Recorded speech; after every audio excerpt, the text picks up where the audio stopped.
அண்ணே, அண்ணாவுக்கும் தம்பிக்கும் என்னன்னே வித்தியாசம்? அடே, ஏகப்பட்ட வித்தியாசம் இருக்குடா. அதெல்லாம் ஒப்பிடவே முடியாதுடா. டே, ஏன்டா இப்படியெல்லாம் அவனை கேள்வியை சொல்லி யார் அவனை சொல்கிறாங்க? சரிடா, நீ கேட்குறதுனால நான் இப்போ சொல்கிறேன். டேய், அண்ணா கட்சியில் நிர்வாகியை தேர்ந்தெடுக்கணும்னா அவங்க ஊரில் ஒரு கூட்டம் கூட சொல்லுவார். அந்த மேடையில் அவருக்கு நிறைய கைத்தட்டல் வந்துச்சு அப்படின்னா அவர் செலக்ட் பண்ணிடுவாருடா.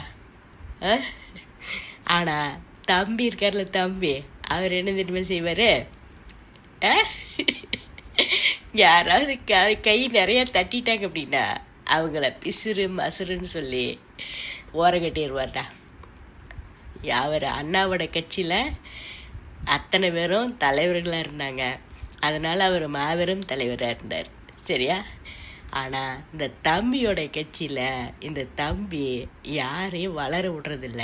அதனால் அவரே ஆளினால் அழகுராஜா. அவர் தான்டா எல்லாமே. ஆக மொத்தம் நமக்கு மேலே யாரும் இருக்கக்கூடாது அப்படின்னு நினைக்கிறவன் தான் தம்பி.